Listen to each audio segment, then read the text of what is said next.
Salut tout le monde, bienvenue dans cette nouvelle vidéo. Donc aujourd'hui, on se retrouve pour parler de cinéma. Donc voilà, on va parler de quelques films que j'ai vus il y a, on va dire, sur le dernier mois à peu près.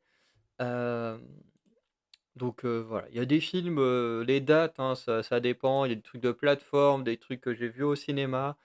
Il y a des trucs extrêmement récents. Il y a un film dans la liste, que j'ai vu hier, tandis qu'il y en a d'autres, que j'ai vus, il y a facile un peu plus d'un mois. Donc voilà. Mais comme j'ai pas le temps de faire, des vidéos pour chacun de ces films et tout, et je pense que ça va être pareil pendant quasiment tout l'été, voilà, avec le travail plus mon mémoire à finir d'écrire. Bah, du coup, j'ai moins de temps pour me consacrer aux vidéos, donc voilà. Donc pendant l'été, ce sera un peu plus comme ça. Il y aura peut-être des vidéos comme ça qui sortiront à l'occasion, si j'ai le temps, parce que je vais quand même avoir 3 semaines de vacances, même si je vais passer mon temps à écrire, enfin du moins sûrement à corriger mon mémoire, parce que j'en ai déjà écrit une bonne partie avant. Heu, mais, heu, mais voilà, quoi. Tout ça pour dire que voilà, pour pendant l'été, on va avoir plus ce format-là, de vidéos un peu, voilà, des petits bilans, groupés, voilà, de films et de séries, parce qu'il y aura une version série aussi, même s'il y aura un peu moins de choses. Donc j'enregistre mon écran et puis voilà, on peut y aller. Donc voilà, les films vus ces dernières semaines, donc là, on a la fiche de, destination finale. Donc à chaque fois, j'ai juste fait une page comme ça, hein, que vous allez avoir à côté de moi, avec, le nom du film, son synopsis, voilà, une petite photo, du truc et puis voilà, puis j'en parlerai. Donc Balle perdue numéro 1, alors qu'il n'est pas un film de 2025, un film un peu plus ancien, mais le truc c'est que Balle perdue 3, lui, est sorti en 2025, donc forcément, pour le regarder, j'ai dû regarder les films, précédents. Voilà, donc c'est pour ça qu'on va aussi parler du second. Donc le synopsis du premier film, donc Lino est un génie de la mécanique. Un soir, après avoir utilisé une voiture modifiée pour tenter de braquer une bijouterie avec son petit frère Quentin, il est arrêté et envoyé en prison, tandis que Quentin, lui, s'est enfui. Les talents de mécanicien de Lino attirent l'attention d'une brigade anti-go-fast. Il est recruté par leur chef Charas. Alors oui, je tiens aussi à préciser, avant d'aller trop loin, je vais spoiler dans cette vidéo. Donc si vous n'avez pas vu, Balle perdue, Destination finale, Bloodlines, Megan 2.0, le film Highlands ou encore le film, KO avec, le combattant de la MMA Cyril Gane, je vous conseille, bah, du coup, de ne pas regarder la vidéo si vous ne voulez pas être spoilé quand tu vas voir ces films avant. Parce que comme vous pouvez le voir, sur la vidéo, voilà, Les Balles perdues, c'est sur Netflix, KO, c'est sur Netflix. Bon, Bleu Destination finale, Megan 2.0 et Island, eux, ce sont des films sortis au cinéma. Mais voilà, il y a un petit mélange. Donc s'il y en a, vous vous dites: «Bah, tiens, je préfère regarder sur, Netflix», bah allez les voir sur Netflix et revenez après. Pour, ce qui est des films cinéma, bon, moi, Destination finale, lui, il ne passe plus au cinéma, mais Vegan 2.0, je l'ai vu, il y a une non, moins d'une semaine, hein. Je sais quand que j'ai été le voir mardi soir. Mais en gros, j'ai été voir pendant la fête du cinéma, hein, regardez les dates sur internet. Voilà, j'ai vu l'avant-dernier jour de la fête du cinéma et là, le week-end dernier, j'ai été voir Highlands. Donc il y en a certains qui passent encore au cinéma et Destination Finale. Je crois que dans tout ce qui est pâté, les trucs comme ça, il doit encore avoir quelques séances, mais au moment où la vidéo sortira, si ça se trouve, ça sortira, plus du tout. Bref. Donc tout ça pour dire que comme c'est des petites, je vais faire vraiment des petits retours et tout, donc je vais spoiler forcément. Voilà, quand je fais des vidéos vraiment sur un film où je rentre vraiment bien en détail, là j'ai une partie spoil, une partie non spoil. Mais là, quand on va essayer d'aller, vite, heu et ben, voilà, je vais rentrer dans des détails très précis, directement, et je crois que même dans les synopsis, c'est pour ça que je me suis arrêté avant, il y a des petits trucs qui vont spoiler, donc voilà. Même si c'est des trucs qu'il y a sur Allociné ou Wikipédia, peut y avoir du spoil. Donc si vous voulez pas être spoilé, bah, je vous conseille de regarder la vidéo plus tard quand vous aurez vu ces films-là. De toute façon, je mettrai un chapitrage aussi, hein, pour que voilà, s'il y a des films, vous voulez pas être spoilés, mais d'autres vous les avez déjà vus, donc vous voulez voir la vidéo, enfin le passage sur un certain film, bon, vous pouvez aussi. Bref, vous faites ce que vous voulez, mais je préfère prévenir qu'il y aura du spoil. Donc je reprends. Donc il est recruté par leur chef, Charras, pour devenir le préparateur automobile de l'équipe et ainsi les aider à stopper les criminels. Au fur et à mesure que le temps passe, Charras et Lino nouent une amitié tandis que ce dernier se rapproche également d'une de ses coéquipières, Julia. Alors ça, je trouve que c'est beaucoup moins, visible, hein, parce que franchement, la Julia, elle le ghost pendant les 3 quarts du film, donc qui se rapproche, c'est pas forcément le truc le plus visible, hein. Lors de l'enquête pour retrouver le préparateur des Go Fast, Lino et Charat retrouvent Quentin qui semble contraint à travailler pour les criminels. Tentant d'arrêter ces derniers, Charas demande l'aide d'autres membres de son équipe, Areski et Marco. Mais ceux-ci sont arrêtés de mèche avec les Gofasques. Ah, ouais, oui, je sais bien ce que je pensais, le Wikipédia spoil. Bon, après, ça spoil quoi, les 10-15 premières minutes du film. Euh, Bref, Areski tue Charas d'une balle qui se loge dans le tableau de bord de la voiture personnelle de ce dernier. Usant de leur influence, Areski et Marco font accuser Lino du meurtre. Ce dernier parvient à s'enfuir, mais il est désormais recherché activement pour ce crime qu'il n'a pas commis. Lino tente alors de retrouver la seule preuve de son innocence, la balle perdue logée dans la voiture de son mentor. Donc ça, c'est le premier film. Voilà, donc là, c'est vrai que le résumé prend à peu près les 15-20 premières minutes du film. C'est effectivement je sais pas, tu peut-être 2 minutes avec, bah, la première partie du synopsis, hein, où il défonce une bijouterie. Voilà et puis comme un con, il n'arrive pas à se détacher de sa voiture et du coup enfin de la ceinture, quoi. Et du coup, il se fait arrêter et il est mis en prison. Ensuite, le moment où il se fait recruter, pareil, ça prend 2-3 minutes d'ailleurs, qui est joué par, Ramzy, que j'ai trouvé plutôt intéressant parce que Ramzy, on a l'habitude de le voir dans des rôles comiques, voilà, alors qu'il peut faire rire certains, des fois non. Dans mon cas, ça dépend des programmes. Par exemple, dans le Astérix, de Guillaume Canet là, c'était vraiment à chier son personnage. Mais dans des trucs comme H ou des trucs comme ça, voilà, ça passe. Bref, pour moi, ça dépend vraiment du contexte, voilà. Et dans Balles perdues, il a un rôle plus sérieux et tout, et franchement, je trouve que, bah, que ça lui va bien aussi. Voilà. Donc voilà. Ensuite, on a juste une mission, où on voit, l'efficacité du travail de Lino pour la police. Voilà et ensuite on arrive assez rapidement à ce moment où Charas se fait tuer. Donc vraiment, ça prend peut-être les 20 premières minutes le synopsis et effectivement tout le reste, en fait, il essaye d'échapper à tout le monde et de retrouver, bah, cette fameuse voiture, heu, de bah, dans laquelle a été tué Charas. Et le film est plutôt pas mal, voilà, parce qu'en fait, il est en fuite, en même temps, il fait tout pour essayer de prouver son innocence. Donc pour ça, il va choper son frère Quentin, qui va lui avouer que la voiture dans laquelle Charas a été tué, en fait, elle n'a jamais été brûlée, parce que Areski demande aux criminels justement de faire disparaître toutes les preuves et tout. Sauf qu'en réalité, bah, en fait, ces criminels-là ne veulent pas continuer de travailler pour la police, enfin pour des flics corrompus surtout, et décident de garder la voiture en fait dans une planque en se disant que bah, ils pourraient utiliser cette preuve comme moyen de pression, comme, enfin, contre les flics. Alors, on n'a pas forcément le temps de voir ou d'entendre ces choses-là en pratique, mais on le comprend, très facilement.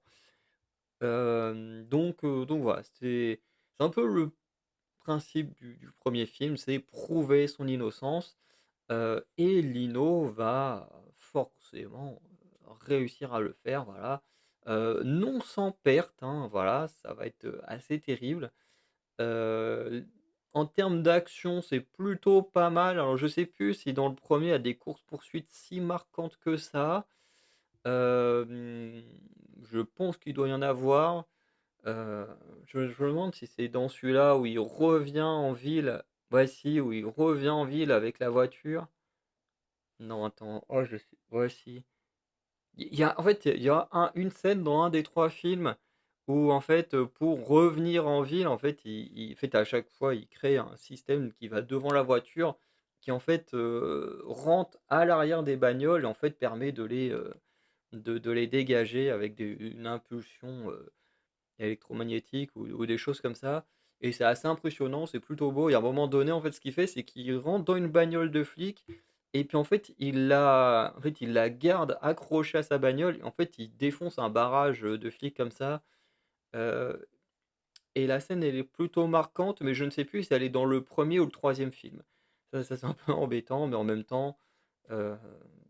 même temps, j'ai vu les 3 films vraiment à la suite, donc pour moi, c'est un petit peu flou, dans quel film certaines scènes se passent. Surtout que, bah, dans la mécanique de la course-poursuite, c'est toujours le même engin que le héros utilise. Alors, il l'améliore, au fil, des films. C'est-à-dire que dans le premier, il a juste le truc et puis ça arrache, l'arrière des bagnoles. Là où je crois que c'est dans le troisième film où ils rajoutent justement ces trucs électriques qui du coup te font dégager les bagnoles en l'air, donc voilà. Donc le premier film en lui-même, moi je le trouve, vraiment pas mal. Comme j'ai dit, mince, j'allais dire Éric Judor, non, Ramzy, est vraiment pas mal dans son rôle de chef de la police. Surtout que je l'avais déjà vu dans un film, je crois que c'est dans Sirène, où il joue également un chef, de police, mais qui est insupportable, tu vois? Ils essayent de faire un cliché du Marseillais, sauf que, bah, du coup, c'est un peu à chier, hein. De toute façon, c'est un film que j'ai pas aimé, je crois qu'il était clairement dans mon flop, hein, des films de l'année dernière. Et j'avais pas du tout aimé Ramzy dans ce rôle, alors que là, c'est également un rôle de chef d'une équipe de police, même là, c'est même le chef d'une unité spéciale, mais je trouve qu'il est mieux. Voilà, il est plus sérieux, mieux, voilà. Moi, j'aime bien quand les forces de l'ordre sont, utilisées, correctement et pas comme des débiles. Voilà, qu'on montre la corruption, ces choses-là.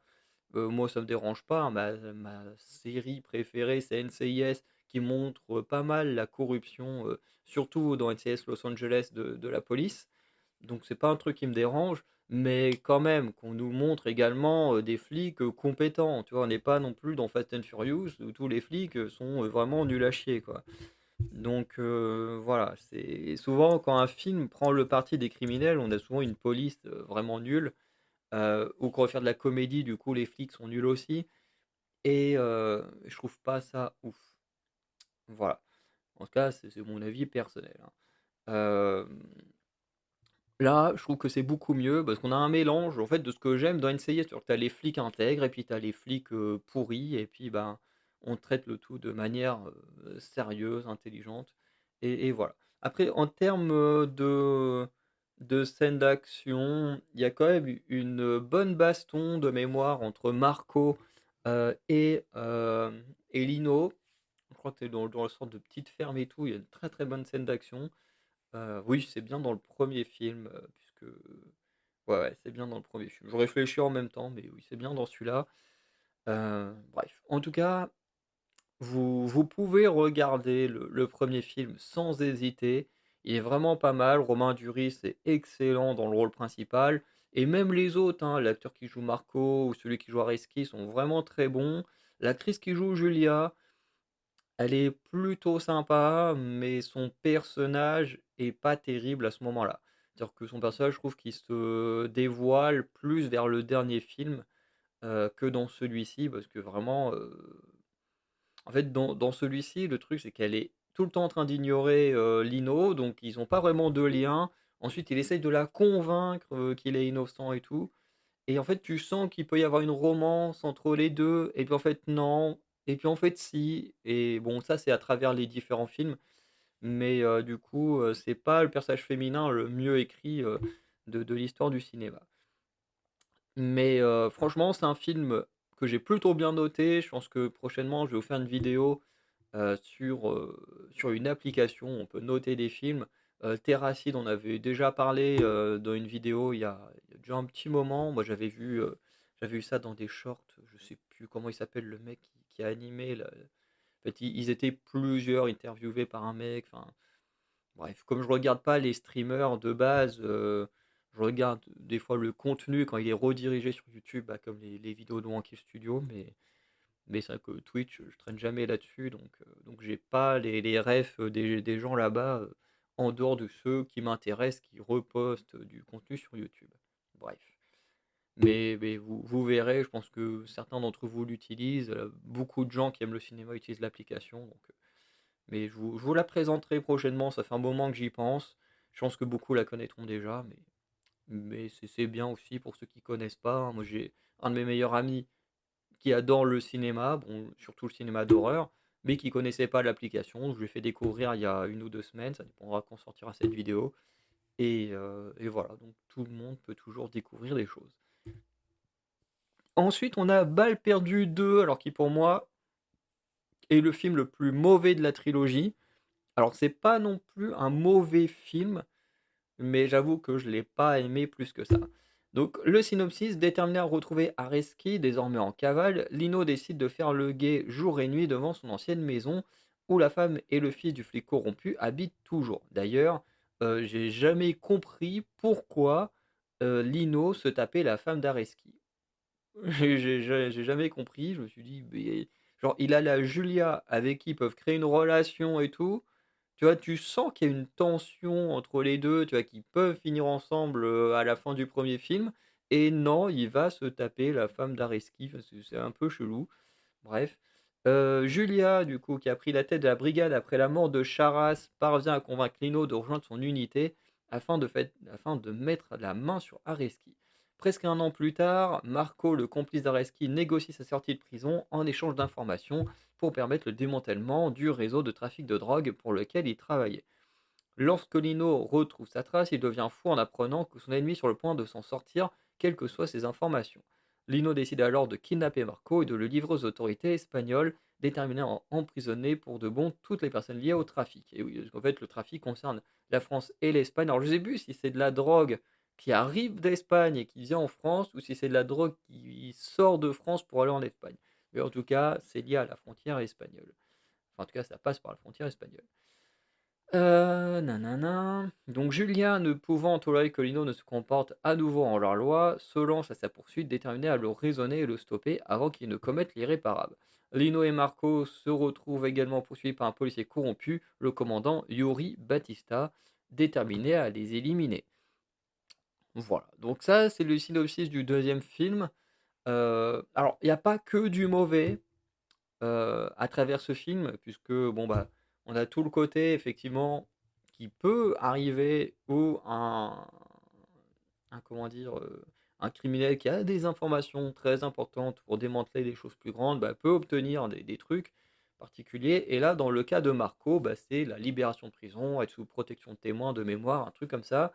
Et forcément, bah, quand Lino il apprend, il pète un câble, il kidnappe, Marco, il se dit: «Je vais l'emmener chez les Espagnols», parce qu'il dit: «Au moins eux, les Espagnols, ils vont le punir».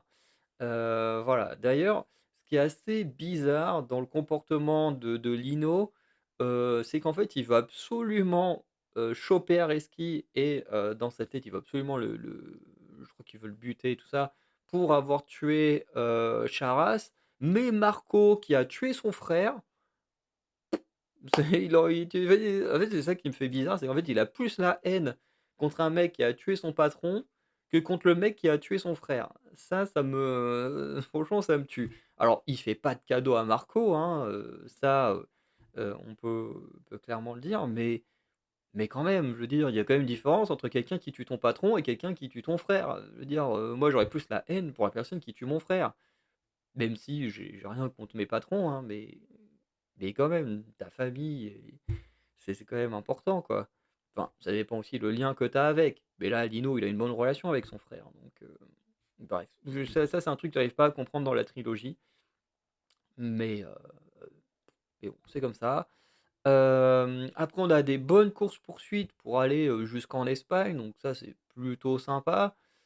Mais en fait, en dehors de ça, bah, il se passe pas grand-chose dans le film, en fait, parce que, en fait, c'est très répétitif par rapport au premier film. C'est-à-dire, allez hop, toute la police qui est en course-poursuite contre Lino parce que bon, bah, voilà, bon dans le premier film, c'est parce qu'on pense qu'il a tué Charas. Maintenant, c'est parce qu'il kidnappe, Marco et au bout d'un moment, c'est un peu chiant, quoi, parce que tu dis: «C'est bon, on a déjà vu ça dans le premier film», voilà, Lino qui combat des flics pour, quitter, justement cette unité, voilà, donc d'abord parce qu'il est, comme encore une fois, considéré comme un meurtrier. Ensuite parce que, il veut kidnapper Marco, mais voilà et puis la course-poursuite, tu vois? C'est toujours encore les flics contre Lino et alors que bon, dans le premier film, il est considéré comme un criminel, dans le deuxième, il fait vraiment partie de l'unité donc c'est dommage quoi, je parce que le film en soi, il se regarde, les scènes d'action sont très cool, mais tu as l'impression de voir un Balles perdues 1 bis quoi, c'est encore Lino contre la police. Voilà, la seule différence, c'est que maintenant il fait partie de la police quoi, c'est pas ouf et même la scène après la scène d'intro, voilà, où en fait il c'est même limite du harcèlement. Le mec, il est juste là, tous les jours devant la maison de l'ex-femme d'Areski en disant: «Bon, il va revenir un jour». Bon, ce qui est pas totalement faux puisque Balles perdues 2 se termine sur Areski qui veut récupérer sa famille et s'enfuir, ailleurs. Mais mais heu, mais ouais, puis genre le gars il sauve, il sauve la femme d'Areski et puis, bah, il va finir par, plus ou moins avoir une relation avec, c'est un peu bizarre. Bref. En tout cas, ce deuxième film, il se regarde. C'est pas le meilleur film de la trilogie, pour moi, c'est clairement le moins bon, mais il se regarde quand même. Franchement, quand vous faites la trilogie, à la suite, hein, bon, je sais pas, ça vous prend quoi? Peut-être, allez 4h30, 5 heures à tout regarder. Franchement, un dimanche où il pleut, voilà, ça se regarde. Bon, celui-là, il pique un peu, mais ça se regarde quand même. Ensuite, on a le troisième. Donc le film prend place peu de temps après les événements du deuxième opus. Après avoir été libéré, Lino souhaite reprendre une existence tranquille, mais le retour d'Areski l'amène à changer ses plans. L'ancien policier corrompu cherche à fuir les hommes du commandant Reis, tête pensante du trafic de drogue pour lequel il travaillait. Lino est plus que jamais déterminé à se venger d'Areski, mais ce dernier propose de témoigner contre Reis et mettre fin au trafic. Une cause contre la montre s'engage alors pour mettre hors d'état de nuire le commandant corrompu. Voilà. Donc, le troisième film qui conclut tout simplement la trilogie en elle-même. Donc voilà. Heu, Encore une fois, pour moi, ce qui est un peu dommage avec ce film, c'est qu'on reprend des éléments des anciens. C'est-à-dire que, dans le deuxième film, on a Marco qui essaye de passer un marché pour, être libre et là, on a la même chose avec Areski. C'est-à-dire qu'en fait, hem, le commandant Reis, qui a la tête justement de ce trafic, de drogue, en fait, il veut, parce que ça commence à devenir un peu tendu avec toutes ces histoires avec Lino, Marco, tout ça. En fait, il décide tout simplement de se débarrasser de tous ceux qui sont liés, à cette histoire et comme ça en disant: «Voilà, si je me débarrasse d'eux, ils pourront pas témoigner ou faire quoi que ce soit contre moi et je suis tranquille». Donc il décide d'envoyer des gens pour tuer Areski qui, je crois, vit au Danemark ou un truc comme ça. Et du coup, bah, à ce moment-là, Areski décide du coup, bah, de voilà, on essaye de le buter, donc il essaye de trahir son ancien boss. Donc voilà. Mais quand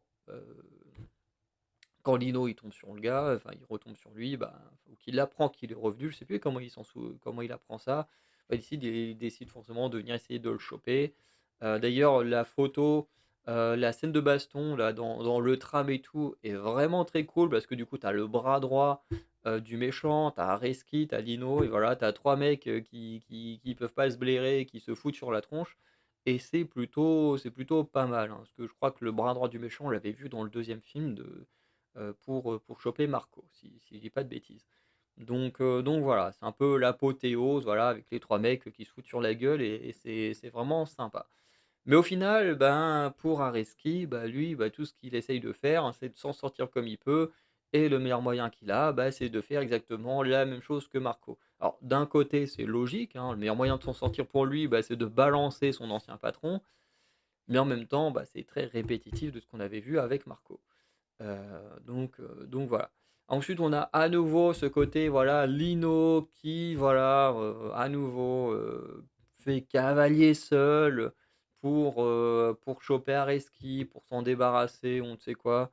Heu, voilà, c'est encore très répétitif, mais pourtant, je saurais pas vraiment dire pourquoi, mais ce film-là, pour moi, il passe mieux que le deuxième. Alors c'est peut-être parce que en fait, on arrive sur la conclusion du film, donc cette fois, on a enfin le grand méchant, hein, puisque, dans le film précédent, on nous balance qu'il y a quelqu'un au-dessus d'Areski et Marco, sans vraiment de mémoire le voir ou quoi que ce soit. On a ces hommes de main qui viennent, qui ont l'air, vraiment, balèzes et tout.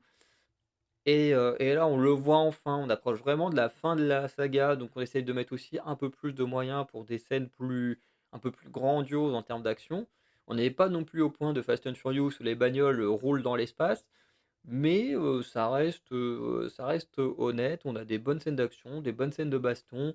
On conclut le film, d'une très bonne manière, même si, bon, Lino, à la fin, laisse un peu tomber sa vengeance et je trouve que ce qu'il fait est limite pire pour Areski que de l'avoir tué.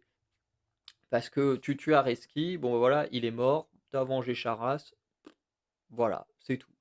Que là, en fait, au final, il décide de le laisser en vie, et c'est encore pire puisque, bah, en fait, Areski, va finir en prison. Tout ce qu'il a fait parce que de mémoire, le grand méchant, je crois qu'il se fait buter donc forcément, bah, voilà, il y a plus de comment dire? Il y a plus de il y a plus d'accords qui tiennent et du coup, bah, ça fait que, bah, il finit en prison et il ne verra pas sa femme et son fils qui, eux, sont au courant du coup désormais que c'est un traître, voilà, qui a fait beaucoup de mal autour de lui et du coup, bah, en fait, il est encore plus puni, quoi, parce que lui, son but dans ce film, à lui, c'est de retrouver sa femme et son fils et de les emmener avec lui dans un endroit où ils peuvent être en sécurité.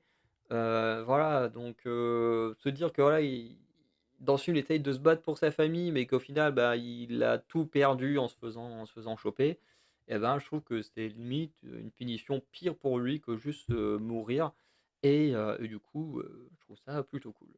Voilà. Donc franchement, si vous avez vu la trilogie, n'hésitez pas à me dire en commentaire ce que vous avez pensé. Si vous ne l'avez pas vu et que vous avez quand même regardé mon avis, bah, franchement, allez regarder cette trilogie.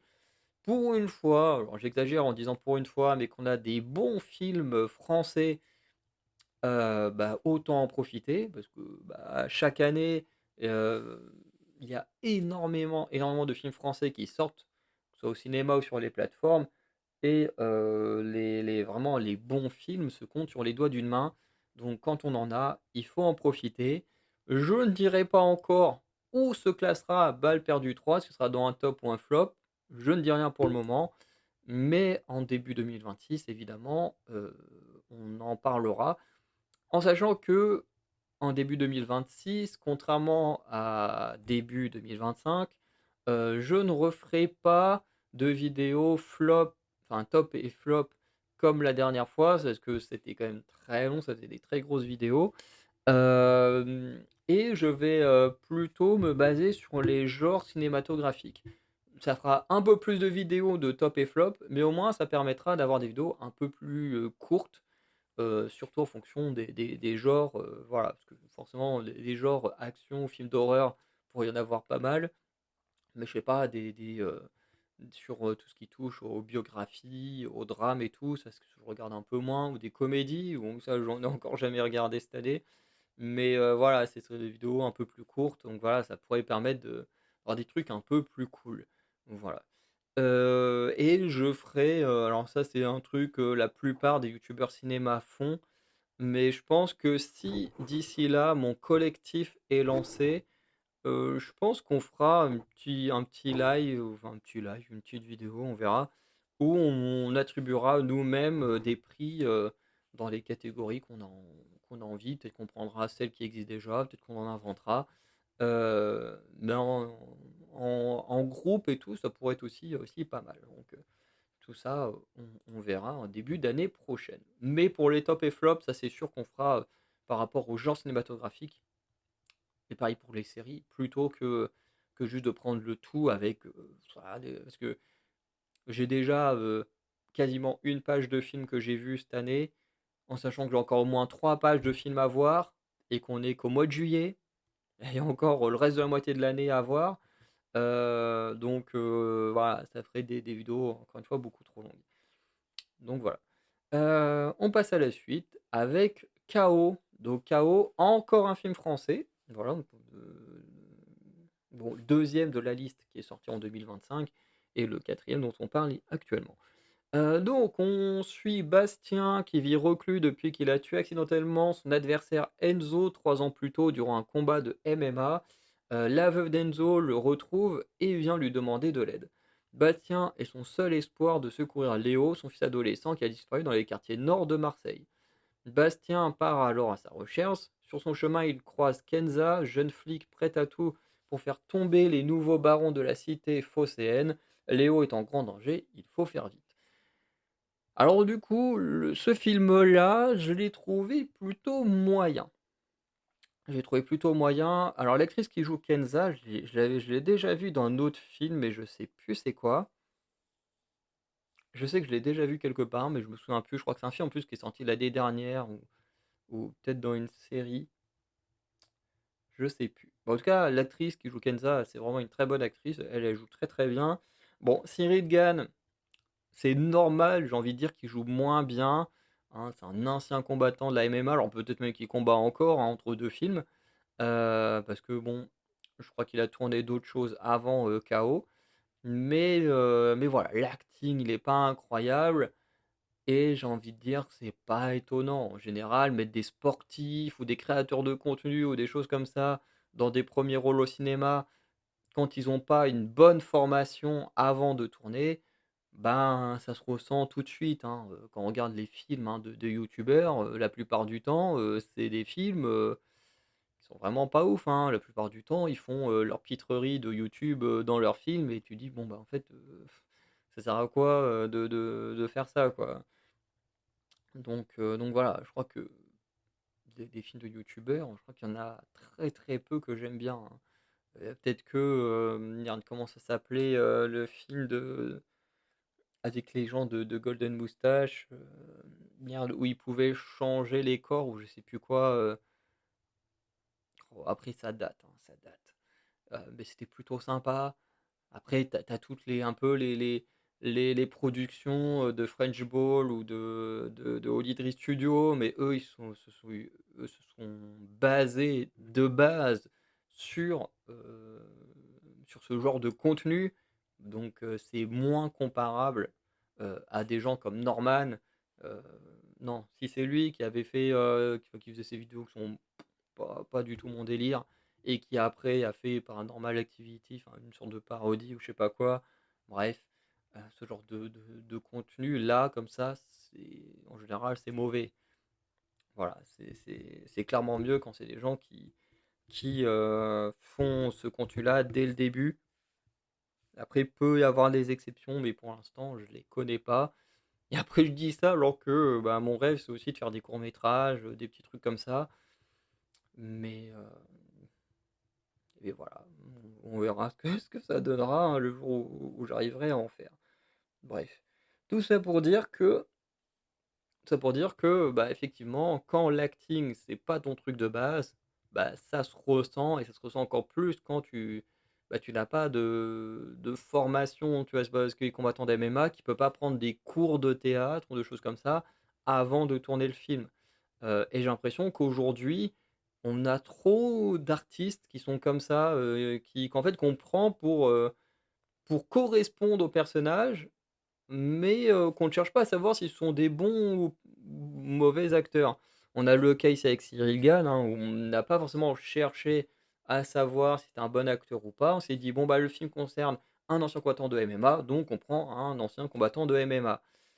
On l'a vu avec The Last of Us, où The Last of Us, voilà, le personnage principal d'Ellie est LGBT, donc ils se sont dit: «On va juste prendre quelqu'un d'LGBT», mais sans vraiment réfléchir à ce que la personne sait jouer ou pas. On l'a bien vu que Bella Ramsey dans le rôle d'Ellie, ça le faisait absolument pas du tout. Et ça pour moi c'est problématique parce que, quand tu joues dans un programme, faut quand même que tu sois crédible dans ton rôle, faut quand même que tu puisses divertir les gens. Donc quand ton acting, il est pas ouf et ben, bah, voilà, c'est problématique. On l'a vu avec The Last of Us qui a bidé et puis qu'il y a Neil Druckmann qui a annoncé que ça y est, il quittait le projet, en disant: «Oui, je vais juste me concentrer sur mon prochain jeu». Je pense que surtout son ego surdimensionné qui a pris un gros coup, voilà et qu'il assume pas, voilà, d'avoir fait de la merde avec sa série. Donc maintenant il laisse le bébé à d'autres gens et j'espère que ces autres gens, voilà, vont rattraper, la catastrophe et d'ici là, j'espère que Bella Ramsey va prendre des cours de théâtre, voilà, pour nous faire des meilleures performances parce que là, à peine 1 ou 2 scènes que j'ai trouvé bien de Bella Ramsey, sur, 7 ou 8 heures de show, bah, c'est vraiment pas ouf, quoi. Et là, c'est un peu le même problème, c'est-à-dire que dès qu'on est sur la partie acting, c'est chaud parce que bon, à part, l'actrice qui joue Kenza qui est vraiment bien, bah, le reste, c'est pas ouf. Cyril Gane, c'est vraiment moyen en termes d'acting. Le gamin là qui joue Léo, bah, il joue ce genre d'ado insupportable, imbuvable là, le sorte d'ado rebelle, c'est moi j'en peux plus de voir ces ados là, comme si, des ados, normaux, ça n'existait pas au cinéma, et c'est un peu chiant. C'est limite un ado, tu es forcément un con, enfin c'est chiant. Donc voilà, le bon point du film, c'est peut-être les scènes d'action. Les scènes d'action sont plutôt cool. Bon, bien sûr, Cyril Gane ne fait pas ce qu'il fait dans une cage, hein, parce que sinon, il détruirait tout le monde trop facilement. Voilà, mais c'est plutôt pas mal. Notamment, il y a une scène que je retiens en particulier, c'est celle qui est dans la boîte de nuit. Voilà, parce qu'en fait, pour avoir des informations, ils doivent aller voir une barmaid d'une boîte de nuit. Sauf qu'en fait, ils y vont et à ce moment-là, bon, ça fait très shonen, hein, parce que bon, bah, Sirigan, il se fait tabasser par les mecs de la sécurité et tout, parce que, bah, ils se disent: «Oh là, ils sont en train d'harceler notre barmaid et tout». Donc du coup, ils le jettent, dehors et tout, ils le tabassent, ils le piétinent et tout et d'un coup, tu vois, il a le flashback de la mère, en mode, «Oui, mais tu dois récupérer mon fils, tu as tué son père, tu dois, te racheter tes fautes, en sauvant mon fils et tout» et là, du coup, bah, il se relève et vraiment, là, par contre, sur l'expression du visage, sur l'expression de colère, là, Cyril Gane, il le joue très bien. C'est même la seule chose qu'il a très bien joué, je trouve, dans le film. Sinon après ça reste plutôt mid et là, il part, il retombe dedans, il dégomme tout le monde quasiment et et là, vraiment, la scène, elle est très cool. Franchement, l'acting de vraiment de la colère, ça lui va très bien, mais il faudrait qu'il apprenne aussi à jouer le reste, mais voilà, c'était plutôt cool. Donc voilà. Après le film en lui-même, bon, il est pas incroyable, hein. C'est un gamin qui a vu, des mecs, voilà, commettre un meurtre, voilà et du coup, bah, il fuit pour pas se faire choper. Sauf que, bah, du coup, bon, bah, voilà, Bastien est envoyé pour, le sauver. Alors d'ailleurs, c'est quand même assez fou que, le gamin, il a disparu. Du coup, la mère, elle va voir l'ancien meurtrier de son mari. Enfin, va voir le même pas l'ancien, elle va voir le meurtrier de son mari, enfin de son défunt mari, plutôt que d'aller voir la police. Bon, ça c'est un peu chelou, mais bon, faut bien trouver l'excuse pour que Bastien soit impliqué dans l'histoire. De l'autre côté, dans la police, il y a que Kenza, voilà, qui semble, sensibilisé à ce problème parce que tous les autres en ont rien à foutre jusqu'à ce qu'ils se fassent attaquer dans leur poste de police, dont d'ailleurs il y a un traître à l'intérieur. Donc voilà, pour ça aussi qu'il y a pas grand-chose qui se faisait. D'ailleurs, c'est assez intéressant parce que, dans le film, on te pousse à penser qu'une personne en particulier pourrait être le traître dans la police et qu'en fait, c'est pas le cas, donc ça, c'est plutôt intéressant. Donc voilà, donc de manière globale, le film, il se regarde. Il se regarde, franchement, mais c'est pas du grand cinéma, hein. Pour moi, c'est à peine la moyenne qu'on donne à ce genre de film, quoi. Mais ça reste honnête. Voilà, franchement, c'est c'est honnête. Ensuite, on a Destination Finale 6 ou plutôt Destination Finale Bloodlines. Donc le film commence en 1968, quand un jeune couple, Iris et Paul, se rendent à l'inauguration de la Skyview.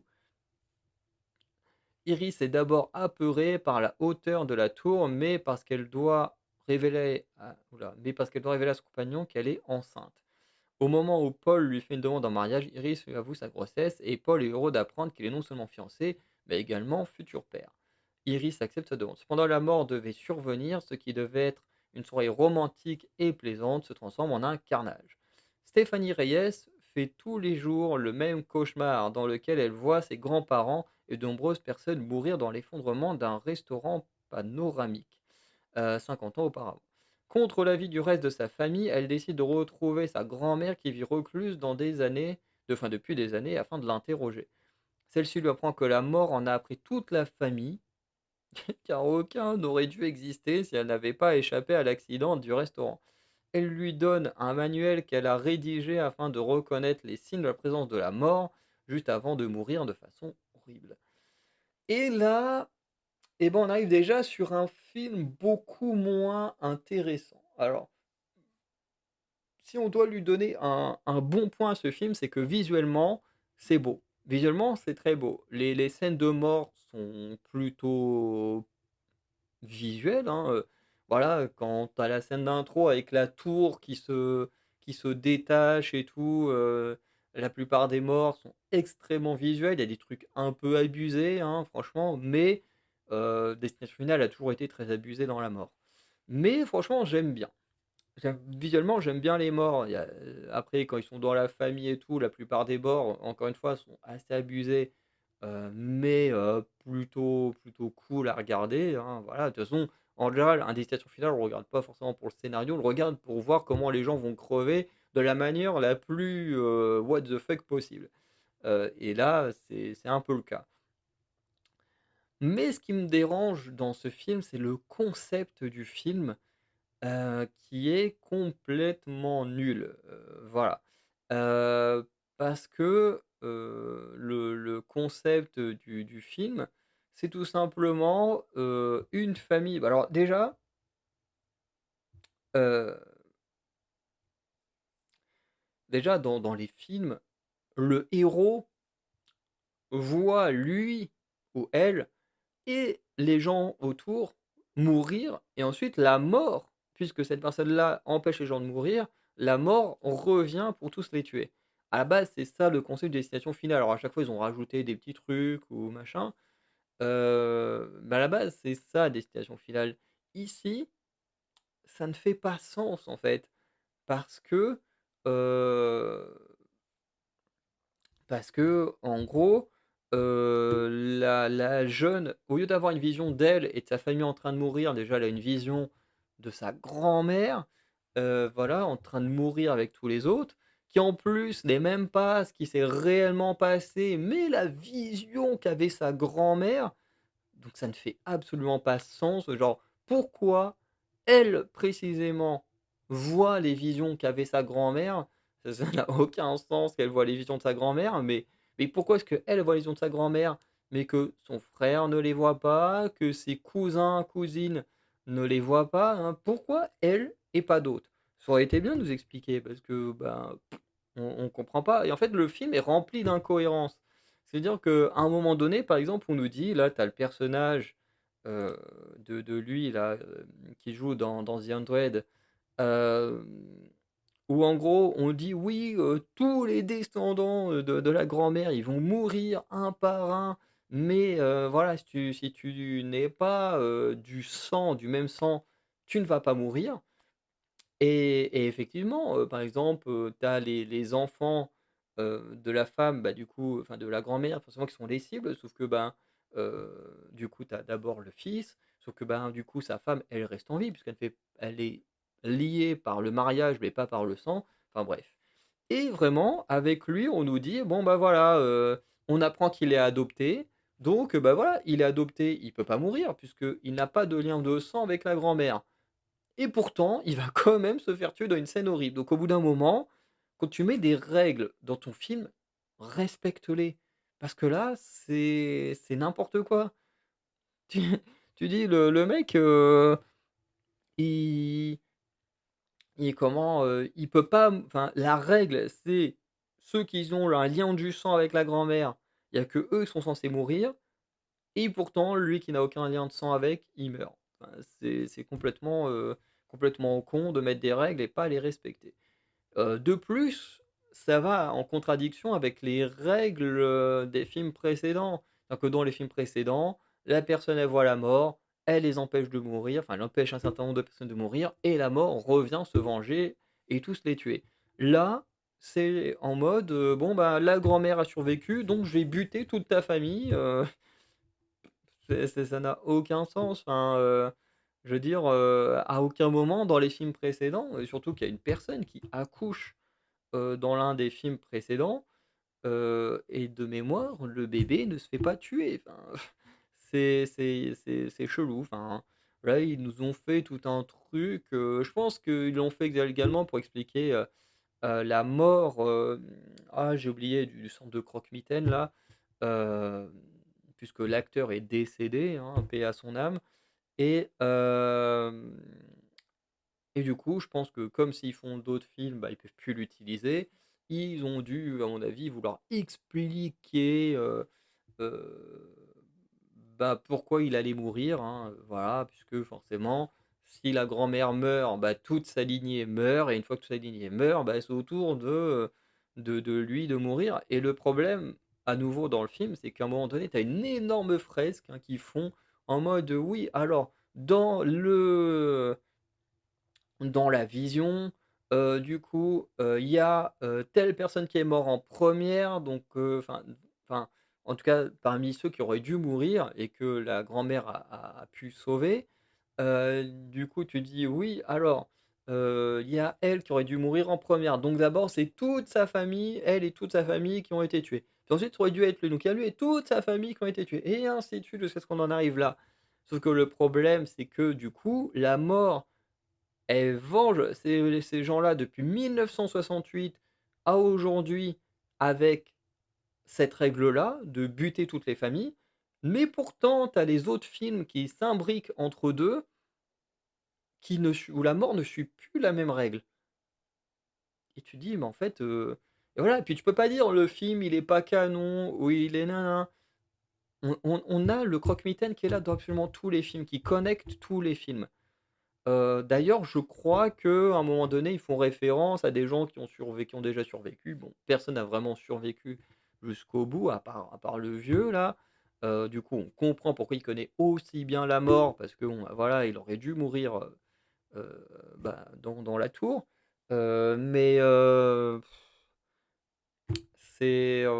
fait, c'est une catastrophe, d'écriture parce que, bah, en fait, tout dans le film entre en incohérence avec les autres films. Comment les autres films, il y en a qui étaient pas forcément, excellents. Moi, j'aime beaucoup le premier et le troisième film, c'est mes 2 préférés. Mais, au moins les règles étaient logiques, on une certaine logique. Bon après on a essayé de connecter le dernier avec le premier, avec le fait que, le dernier on se rend compte finalement ça se passe avant, le truc de l'avion ou un truc comme ça. Bref, i voilà bon, faudrait que je les revoie, les 5 premiers parce que j'ai revu le premier avant ou juste après d'avoir vu Bloodlines. Après les autres, faudrait que je les revoie. Mais, là, vraiment, il y a aucune logique, hein, la mort qui suit, des règles dans un film où on te dit: «Voilà, les règles de la mort là, ici, c'est ça» et en même temps, quand on écoute ce film-là, bah, en fait, la mort, elle suit également d'autres règles pour d'autres gens. Enfin, c'est pas logique, c'est complètement con, surtout que le croque-mitaine, il semble confirmer les règles du premier film et ensuite, là, dans le sixième film, du coup, on confirme des nouvelles règles qui n'ont absolument rien à voir, qui vont totalement en contradiction. Heu, donc voilà, enfin, c'est n'importe quoi. Le film, en termes d'écriture, il est nul, mais visuellement, les morts des gens, sont ce qu'on attend. Elles sont what the fuck, elles sont assez visuelles. Hem, voilà. Il y a aussi dans la mort des choses qui font pas sens, hein, comme la machine à scanner, qui devient l'aimant le plus puissant de la planète. Enfin bref, ça n'a aucun sens, mais bon. Les morts sont cool à regarder, mais le reste, voilà, faut pas s'attendre à du grand cinéma. Ensuite, on a Megan 2.0 que j'ai vu il y a une semaine au moment où j'enregistre, enfin même moins d'une semaine puisque c'était il y a 5-6 jours. Donc 2 ans après les événements du premier film, Gemma est maintenant une autrice, OK, une autrice, je j'avais même pas capté le truc, mais également une activiste pour la régulation de l'intelligence artificielle. Néanmoins, la technologie de Megan a été volée afin de créer un robot militaire nommé Amelia, mais Amelia commence à réfléchir par elle-même et se retourne contre ses créateurs afin d'essayer de déclencher une révolte des robots. Alors que la FBI pense que Gemma est derrière la vente de la technologie ayant permis de créer le robot, elle découvre que Megan est encore en vie, la surveillant, elle et sa nièce Caddy, depuis sa disparition via les différentes technologies présentes chez elle. Afin d'affronter Amelia, Gemma n'a pas d'autre choix que de faire revenir Megan dans un corps amélioré afin de battre cette dernière. Bon, euh, alors le film, j'avoue que quand j'en suis sorti, et encore aujourd'hui, je suis assez, dubitatif. Je sais pas quoi penser de ce film. Heu, Parce que le premier il était bien.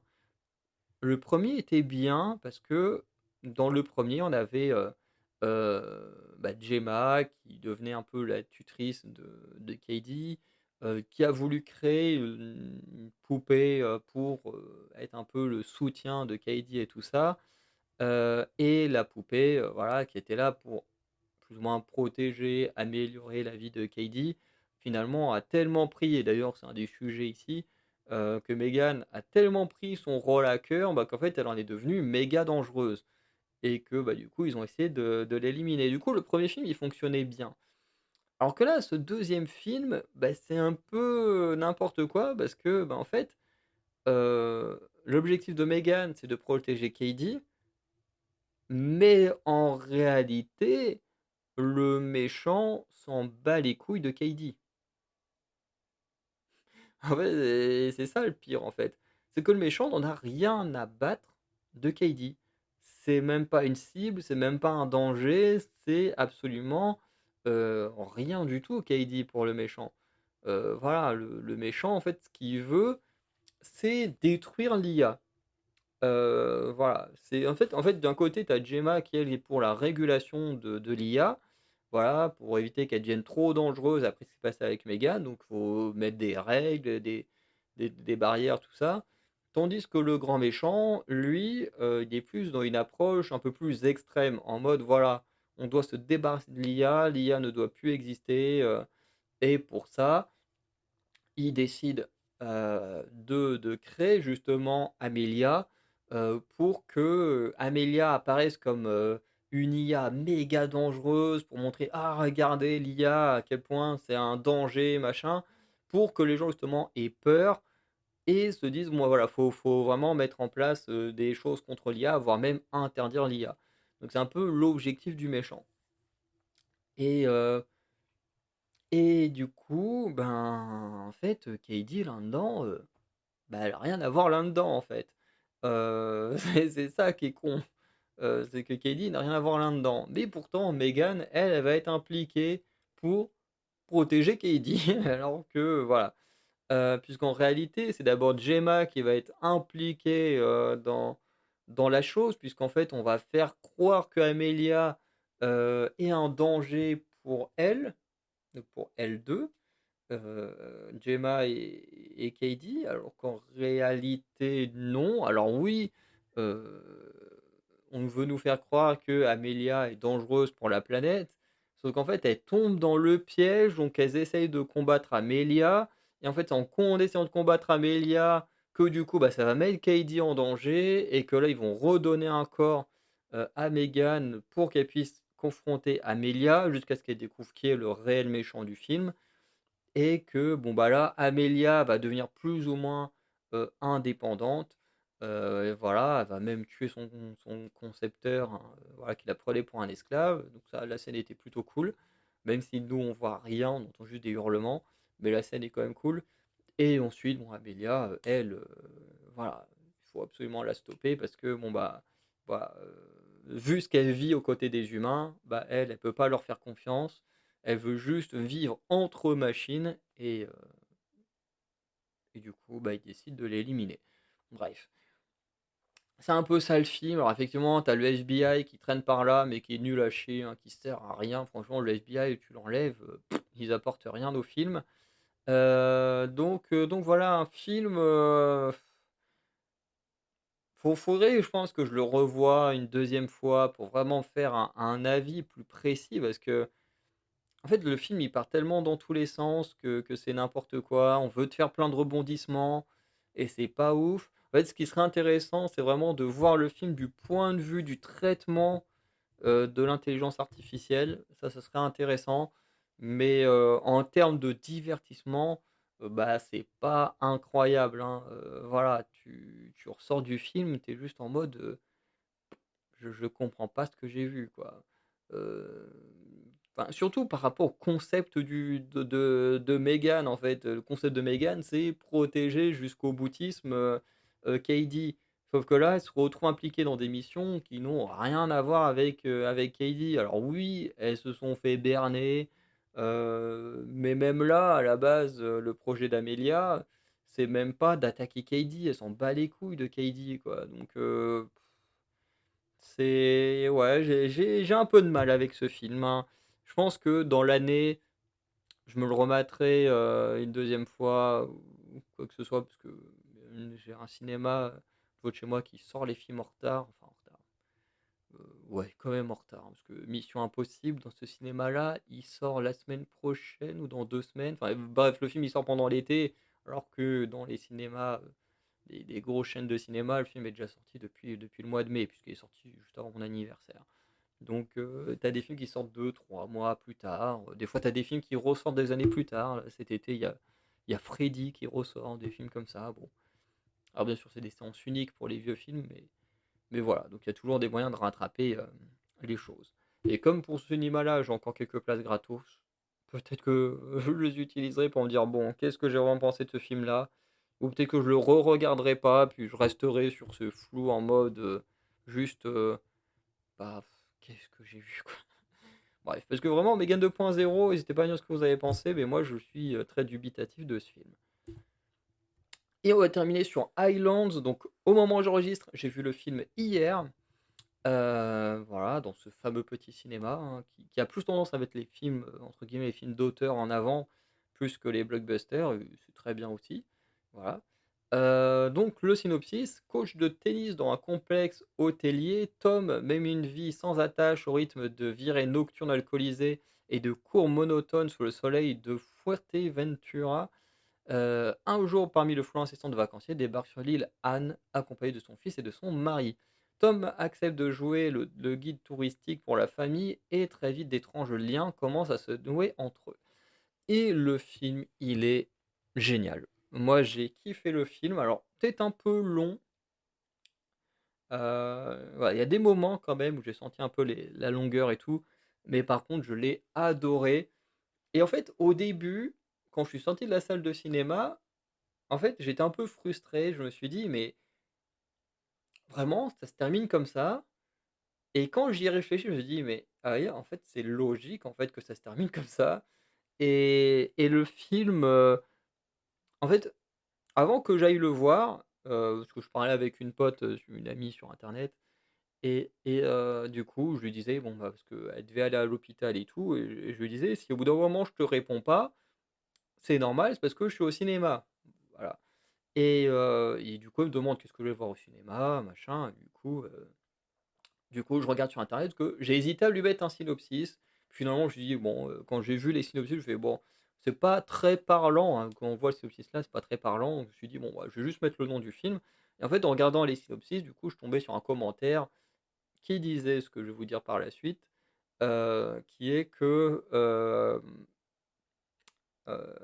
en gros, le film est fait de manière à ce que le spectateur se place du point de vue de Tom et qu'en fait, on soit régulièrement spectateur comme Tom. Tom est souvent spectateur des situations et le film veut nous mettre à sa place très clairement.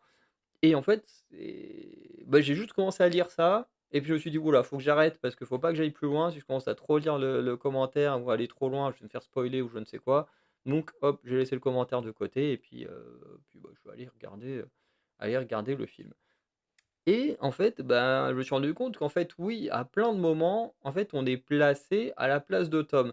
Je prends un exemple tout con, il y a un moment donné où tu as Tom avec le père, hein, qu'on voit avec sa merde, que l'on voit avec sa chemise ici, qui sont, en boîte et quand ils sont en boîte, donc du coup, tu as Tom, tu as le père et à un moment donné, tu as une meuf, qui vient juste pour commander à boire et du coup, le père commence à draguer la meuf et du coup, tu as Tom qui est à côté, puis qui regarde et qui peut rien faire et en fait, c'est très bien filmé parce que c'est filmé d'un point de vue, heu, un peu sur le de biais, Tom qui parfois est un peu coupé.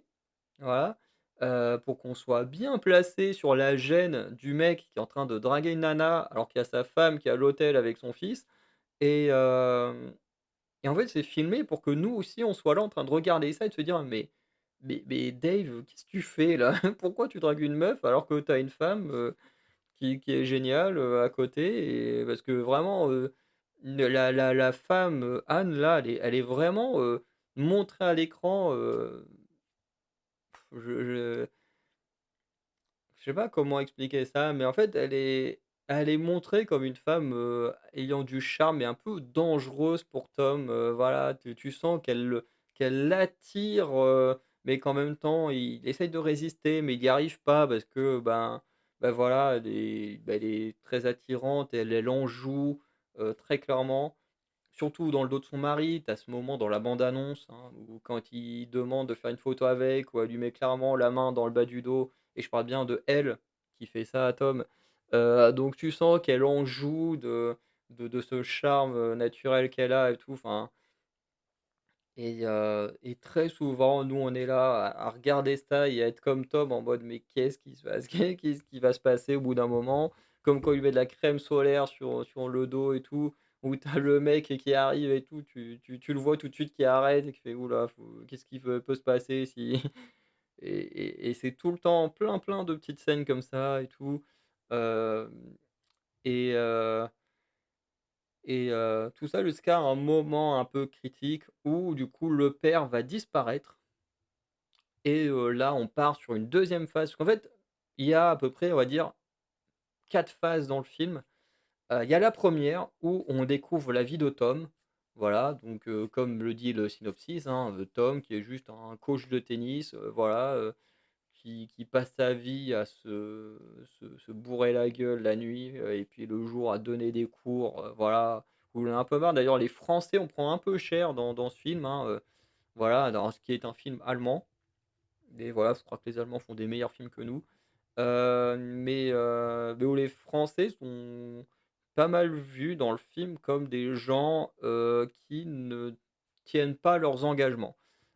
Puisque, bah, quand ils parlent des Français, c'est pour dire, «Oui, mais les Français là, ils sont tout le temps en train de de de commander à mes cours, mais ils viennent jamais». Bref, donc encore une fois, très belle image qu'on a des Français dans un film étranger. Bref, mais du coup, ça c'est le début, du coup, on le voit se bourrer la gueule, on le voit, voilà, vivre sa petite vie et tout. Jusqu'au moment où on a la deuxième phase, donc la deuxième phase, c'est l'arrivée de Anne, Dave et le fils Anton, donc voilà, qui arrivent, qui veulent, voilà, juste passer des très bonnes vacances, même si leur couple est un peu bancal, mais voilà. Et et du coup, on a, Anne qui vient demander à Tom, de donner des cours à son fils et puis on sent qu'il y a en fait, dès ce moment-là, on sent qu'il y a un truc qui, voilà, tu sens que la meuf, elle est pas nette, et voilà et bon, bah, voilà, on suit, voilà, il donne des cours aux gamins. D'abord une fois sous la surveillance de Anne et puis une fois sous la surveillance de Dave et puis ensuite, eux, ils veulent découvrir un peu, l'île donc Tom décide, de faire un peu le guide touristique pendant une journée en leur montrant, pas mal de petits endroits sympas. Sauf que, ben, plus il est proche d'eux, bah, plus il est dans des situations un peu gênantes, comme quand le père, il parle, du fait que bon, voilà, Anne aimerait avoir un deuxième enfant, mais ils y arrivent pas, voilà et puis d'ailleurs plus tard on apprend qu'en fait, Dave il est stérile, donc on n'est même pas sûr que Anton soit vraiment son fils et voilà, du coup on comprend qu'il y a des trucs qui vont pas, Mais c'est toujours un moment où un peu gênant pour Tom et du coup même nous on est là, mais en fait pourquoi il raconte ça à lui? Enfin ils le connaissent depuis 2 jours, un jour, 2 jours, enfin bref. Et, euh, et ensuite on a la troisième phase. Donc la troisième phase c'est Dave qui a disparu. Donc voilà, on essaye de retrouver Dave, mais il se passe des choses un peu bizarres. T'en as qui affirment avoir déjà vu Anne sur l'île. D'ailleurs, Tom aussi a déjà l'impression d'avoir déjà vu Anne sur l'île. Voilà. Euh, il y a un rapport avec le gamin, voilà,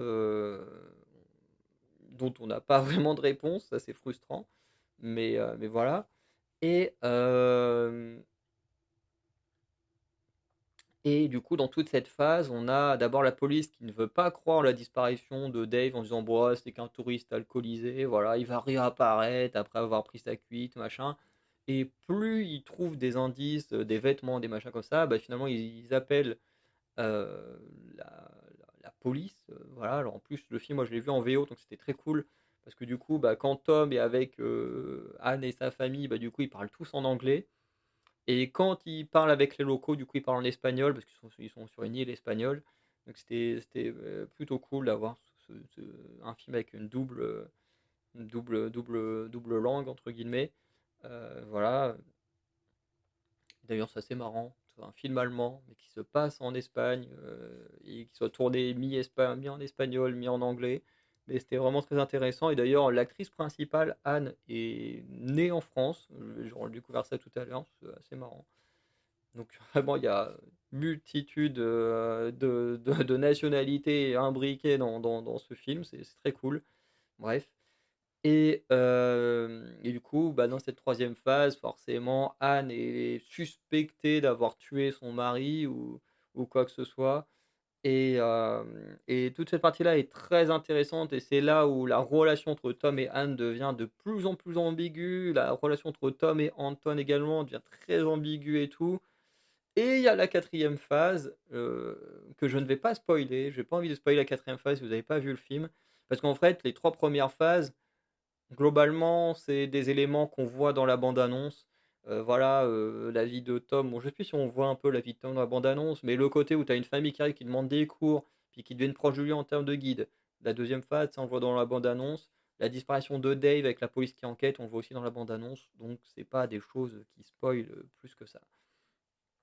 Et la quatrième phase, elle est très très spéciale parce que c'est vraiment quelque chose auquel on ne s'attend pas. C'est-à-dire que tout le film et Tom avec, on essaye de nous faire croire à un truc qui finalement est faux. C'est-à-dire que toi, tu es là, tu es en mode, mais oui, mais moi de toute façon, je connais les films, j'en ai vu tellement que je sais qu'il va se passer ça. Parce que, en fait, moi, je suis comme ça, les trois quarts des films, je suis en mode, bon, bah, il va se passer ça. Et puis, 20-30 minutes après, il se passe la chose. Parce que, bon, bah voilà, quand tu commences à analyser énormément de films, à en regarder énormément, bah, petit à petit, tu commences à connaître tous les codes, comment fonctionnent les films. Et du coup, ben, les films deviennent extrêmement prévisibles. Est-ce que ça en fait des films mauvais? Non. Voilà, parce que ça, c'est un truc qui m'énerve énormément dans le monde du catch. C'est que les gens ils sont en mode oui, le résultat est prévisible, donc le match est nul. Bah non. Ah oui, c'est chiant d'avoir un match dont le résultat est prévisible. Parce que bah du coup, effectivement, sur la fin du match, tu sais qu'il va se passer des choses pour que telle ou telle personne gagne. Mais est-ce que ça enlève la performance des catcheurs? Bah non, pas du tout. Et pour un film, pour moi, c'est pareil. Même si un film, c'est très prévisible de savoir où on va aller, bah ça en fait pas des films mauvais. Là, j'ai vu Le Monde à l'envers il y a une semaine, donc le film avec Michael Youn sur le réchauffement climatique et tout. Bref, pareil, le film est méga prévisible de fou, hein. Voilà, t'as le connard, que Michael Youn joue un connard qui voilà, est pété de thunes, a tout pour lui et tout, qui va tout perdre à part une ferme qu'on lui a fait acheter entre deux. Donc voilà, il va aller à la ferme. Du coup, au début, bah voilà, tu vois, c'est le riche avec les pauvres. Donc forcément, ça passe mal. Et puis petit à petit, à vivre dans la dureté de ce nouveau monde, et ben il finit par s'attacher à eux et puis à vivre en lien avec eux. Et puis du coup, à la fin, il est changé. Bref, le film est méga prise de fou, mais pourtant il est très bon, très long. Je trouvais même trop long, Le Monde à l'envers.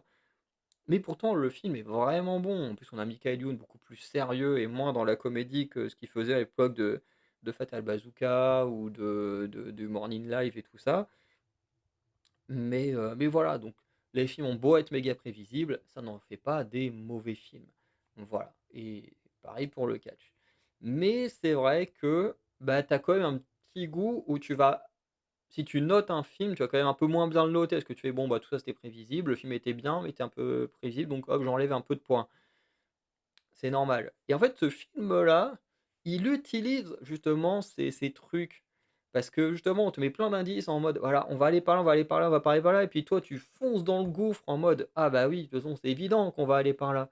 Et Tom, il est en mode, bah oui, moi aussi, je vais par là. Et en fait, bah non. Et en fait, quand la quatrième phase, elle s'amorce du film, bah en fait, t'es un peu déboussolé parce qu'en fait, bah, tout ce qu'on t'enseigne depuis le début, bah, en fait, bah, tu es complètement à côté de la plaque. Enfin, surtout tout ce qu'il y a dans la troisième phase, où tu es sûr que tu vas aller à un certain endroit et en fait, non, tu es totalement à côté de la plaque et c'est un truc de fou parce que d'un coup, tu es déboussolé parce que tu es sûr de toi et en fait, non. Et moi, ça, j'adore. Ça, j'adore. Quand un film, là, d'un coup, te met une claque comme ça en mode, «Ah, tu sûr, hein, que qu'on allait aller par là?» Et ben, non. Et c'est un truc de fou. Et la fin, elle est très, très cool aussi parce que, sur la fin, en gros, le personnage veut partir quelque part pour retrouver des gens et en fait, il se rend compte qu'en fait, bah, il sait pas, il ne sait rien de ces gens-là, en fait. Depuis le début, en fait, il s'est fait manipuler, par Anne et tout et en fait, il n'a aucune information de ces gens-là. Lui, il s'est livré à fond. Il a tout fait pour des gens comme eux, alors que lui, il se fait berner depuis le début. Et la fin, elle est hyper frustrante parce que ça se termine un peu sur un truc un peu brut. euh, mais, euh, mais sur le coup, quand le film s'est terminé, j'étais hyper frustré parce que je me disais, ah, mais attends, ça se termine comme ça. Parce que du coup, il a la. Ça je peux le dire, c'est pas très dérangeant. Mais en gros, il est dans un aéroport et on lui dit, mais vous voulez aller où? Et là, le mec, il regarde la meuf et il est en mode, bah, je sais pas et tac, le film lance le générique et sur le coup, c'était hyper frustrant parce que tu es en mode: «Mais quoi? Vraiment? On arrête le film comme ça?» toi, tu t'attends à un truc un peu plus long, où il va aller là où il en a envie et aller avoir la discussion qu'il a envie et en fait non. En fait non, tu restes, avec, juste, les trucs en suspens et en fait après, quand je suis sorti du cinéma, que j'ai mis la petite musique et puis hop, pour rentrer chez moi et que j'ai réfléchi sur le film, je me suis dit: «Mais en fait, c'est du génie ce qu'ils ont fait». Parce que encore une fois, le film nous a placés dans le même rôle que Tom. C'est-à-dire qu'en fait, Tom, les questions qui se posent à la fin du film, bah, nous, on se pose exactement les mêmes. Les questions autour de Anne, on se pose les mêmes que lui. Les questions autour de Anton, on se pose les mêmes que lui. Et en fait, c'est frustrant parce que la frustration que nous, on a de ne pas avoir les réponses à ces questions, bah, en fait, Tom a exactement les mêmes quand le film se termine. C'est-à-dire qu'en fait, il est comme nous, il est paumé parce que, bah, en fait, parce qu'il se rend compte qu'il peut rien faire, qu'il aura jamais les réponses à ces questions. Et nous, en tant que spectateurs, bah, on n'aura jamais les réponses à nos questions non plus. Enfin si, à part si on rencontre le réalisateur un jour et puis, bah, qu'on sait parler allemand et bon, je pense qu'il doit certainement parler anglais aussi pour avoir fait un film comme ça. Mais, heu, mais voilà, à moins de le rencontrer lui ou les scénaristes et puis qui nous donne, les infos, voilà. Mais, bon, ce serait plus facile avec l'actrice parce que comme elle est française, elle doit sûrement parler français, ça doit sûrement être plus simple de communiquer avec. Mais bon, voilà, je veux dire, à part avoir la chance de rencontrer une des personnes qui a bossé sur le film, bon, bah, on n'aura jamais de réponse, à nos questions, quoi. Et du coup, bah, c'est hyper frustrant. Donc voilà. Moi, finalement, je me suis dit: «Mais en fait, cette frustration que j'avais, en fait, d'un coup, elle est devenue un truc hyper plaisant». Dans le sens où en fait, bah, le personnage vit exactement la même chose et en fait, j'ai repensé du coup à ce moment-là aux commentaires de la personne que j'avais vue avant d'aller voir le film où je me suis dit: «Mais en fait, il avait raison». le réalisateur a réussi, je ne sais comment, à nous rendre, spectateurs au même titre que Tom et je trouve que c'est incroyable et pour moi ce film alors oui, il est quand même très lent, très calme parce que, bah, c'est pas un film d'action, hein, c'est plus un thriller, un drame, ouais, drame thriller. On est plus dans cette catégorie-là, mais par contre c'est excellent. C'est tellement bien fait que c'est excellent. Moi je conseillerais d'aller le voir parce que franchement ça vaut clairement le coup. Il est trop bon comme film, pour être raté, mais mais voilà. Au début, j'y allais avec des a priori et finalement je suis content de l'avoir vu. Voilà, parce que le synopsis en vrai quand tu le regardes, ça va pas l'air ouf et en fait le film est vraiment pas mal. Après il faut aimer ce genre de film, hein. Si vous êtes des fans, hein, de Vin Diesel, c'est clairement pas un film fait pour vous, hein, mais voilà, quand on aime les films, comme celui-ci, franchement je pense qu'on peut très clairement s'éclater et même le film en soi est plutôt bien noté je trouve, peut-être sous-noté comparé à ce qu'il est, mais il est quand même bien noté, donc voilà. Du coup, on va pouvoir s'arrêter là, hein, donc bon, je suis plutôt content, hein. On est à 1 h 15. C'est à peu près le temps à la base que je mets pour une grosse vidéo sur un film en lui-même, hein, quand j'ai beaucoup de choses à dire. Donc là, on a réussi à parler de 6 films en 1 heure. Donc je suis plutôt content d'avoir, de pas avoir, monopolisé la parole, trop, trop longtemps. Voilà. Donc, on va pouvoir, s'arrêter là. Donc, si vous avez vu ces films-là, n'hésitez pas à me dire ce que vous avez pensé. Si vous les avez pas tous vus, vous avez vu qu'un d'entre eux et puis qu'avec le chapitrage, vous avez été voir que ma partie sur un de ces films, bah, dites-moi en commentaire ce que vous en avez pensé, hein, si après vous êtes venu sur la conclusion. Mais voilà, donc il y a eu du bon, du mauvais, voilà. Majorité de films français, hein, 4 films français pour, 2 films étrangers, un film allemand non, on a vu 7 films donc, beh, ça reste quand même une majorité, hein, 4 films français et 3 films étrangers, hein, 2 américains, un allemand. Donc, voilà, c'est plutôt pas mal. On a quand même eu pas mal de qualité, hein, j'ai envie de dire. Parce que bon, Balles perdues, c'est plutôt pas mal, malgré le deuxième film qui est moins bon, voilà, ça reste plutôt pas mal à regarder. Hem, on a KO, bon, on a une belle scène d'action, le reste est potable, même si c'est pas non plus incroyable. Destination finale, ça reste cool à regarder parce que visuellement, c'est très beau, c'est très qualitatif. Bon, faut pas trop regarder le scénario à côté, quoi. Megan 2.0, bon, bah, voilà, ça va dépendre un peu de ce que vous aimez, hein. Moi, je suis resté un peu, bof en sortant.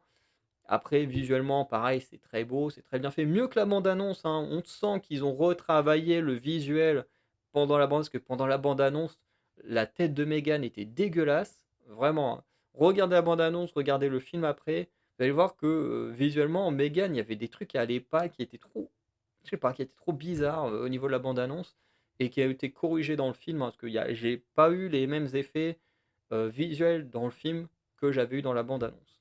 Et puis bon, Highlands, hein, que moi j'ai trouvé excellent, mais ça après, ça dépend aussi des goûts personnels, hein. Les gens qui aiment pas les films lents où entre guillemets, il se passe pas grand chose, bah forcément ils vont pas aimer ce film-là. Bref. Donc on va s'arrêter là. Je vous souhaite, une bonne journée, bonne soirée. N'hésitez pas à liker, à vous abonner, à laisser un commentaire et on se dit à très bientôt pour de nouvelles vidéos. Allez, hop, ciao tout le monde.